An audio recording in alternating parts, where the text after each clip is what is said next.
everyone, to our listeners. I hope everyone's having a great day today. Here's another episode of our weekly podcast, and I'm Tammy. Together with Ray, we are from the Unipro Consulting Limited. Hey Tammy, how are you today? I'm great. What about you? Great too. And today's topic is something that can help people start their own business without breaking the bank and yet easy to manage and market. Yes, and this is something to do with the current situation. As you know, as we have limited places to go to do some business right now.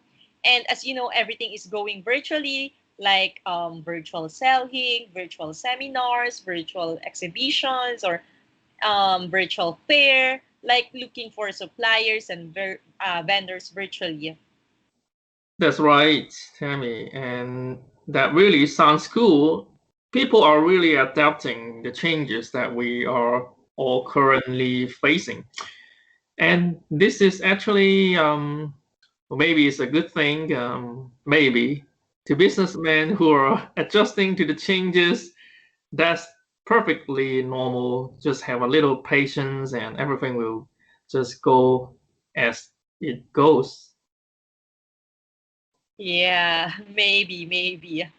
I agree with you. This is not something easy to everyone, especially if it's not the millennials. But there is the internet who can always offer help for you to learn more about big things that you need to know.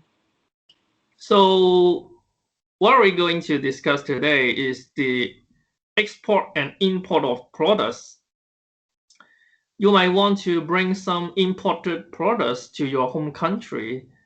That's a good idea, especially now that we are not allowed to travel from different countries to buy things that you like.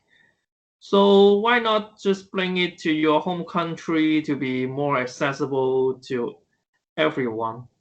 That's actually a great idea. Like here in the Philippines, there are a lot of products that we don't have it here. Like it's not available here, and we would like to have it. And I'm sure it's also the same in other countries. And for me, this kind of business, the import and export, is not only for those who are adventurous. It's actually a business these days, and you don't need a huge amount of money to do this. You may start small, like one product first, and see if it suits your market. You can always go big time anytime you are ready. Yes, that's right. And that is why we want to open the minds of people who want to start their own business. Import and export might be the perfect for startup business. Well, let me clarify to our listeners that import and export is like an international trade. And this is one of the hot industries of the millennium. Although it's not new to everyone, this is something that a country has a supply of some products that is in demand by another country.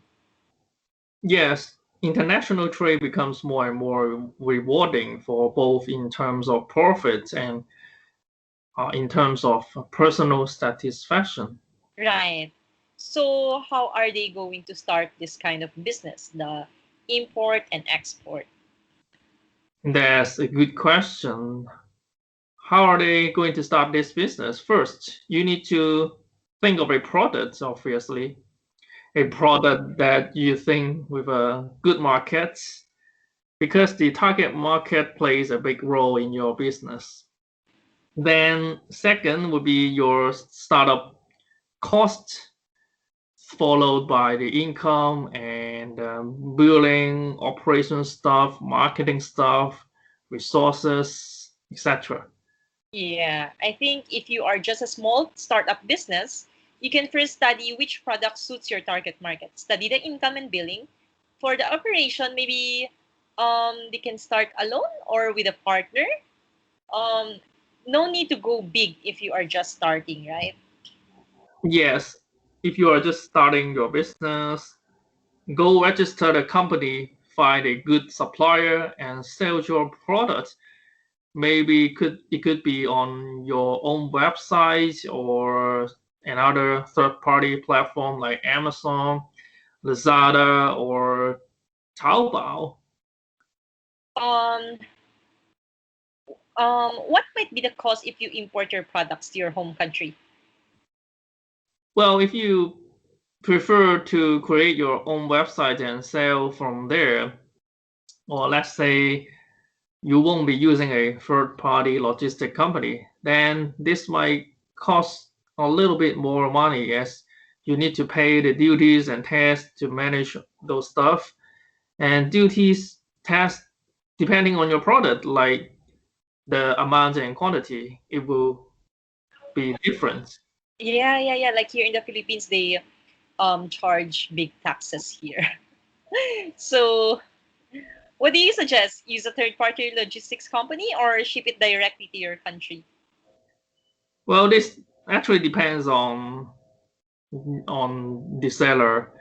Using a third-party logistic company might not cost too much compared to ship it directly to your own home country. If you just plan to sell it directly to the customer, then third-party logistic might be a good fit.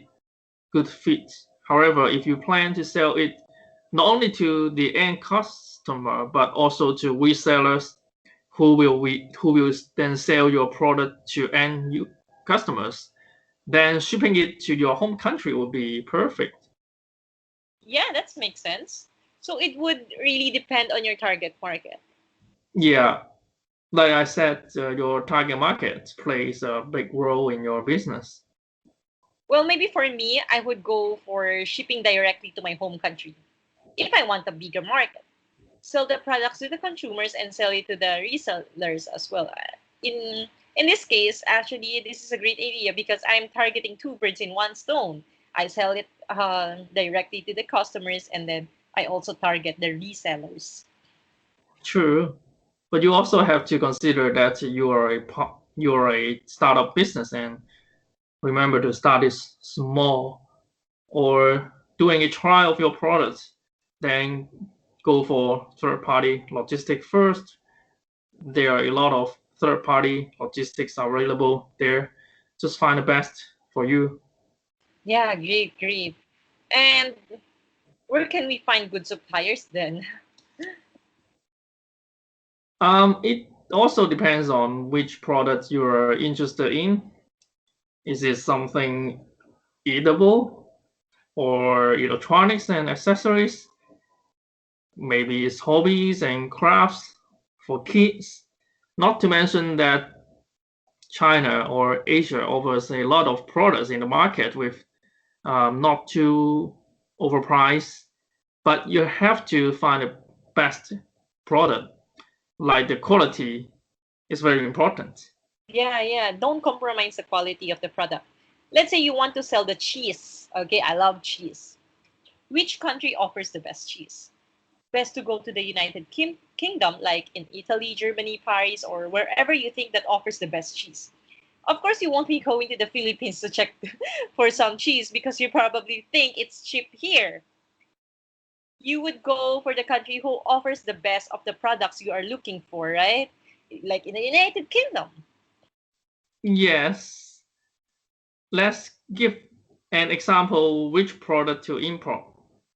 Well, for me, those which have no expiry date may be a good choice because you also have to consider the days that the product will arrive in your country and to make sure that the products will not be spoiled or expired when it arrives. Although packed foods, canned foods, which have a longer shelf life is okay too, but if it's for me, I'll go with the electronics, accessories, or gadget stuff, which is already popular right now. Go for the country who has a limited access to importers. Yeah, I agree with you. And if you are eyeing on the Philippines, okay, yeah, so I'm gonna advertise my country. We offer great handmade products like baskets made out of bamboo or bags made out of wood are great too. It's popular here in our country. We have the best people here who make those products in a very great quality. And I think that is the best seller here in the Philippines. Like a lot of people are coming here to check on those products and they export them to other countries who don't have those products in their country. Oh yeah, I see that products from your country. It's quite amazing how Filipino can make that by just using their hands. It's really cool. It's handmade. Yeah, and that's one of the products that we are actually proud of. I'll give you one when I visit you there. Oh yeah, please. That will be nice. Thanks for that.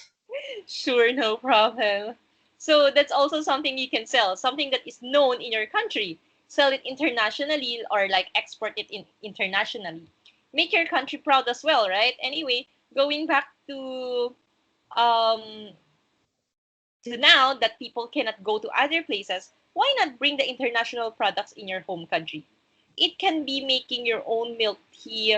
Like you can bring home your can buy from Taiwan the make your own milk tea or health care from Australia, beauty products in Korea, instant ramen from Japan, which I love the most.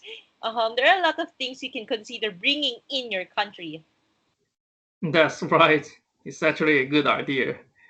Making things more accessible in your home country, whether it is import or export through digital way, learning the digital business right now is very important if you don't want to left behind.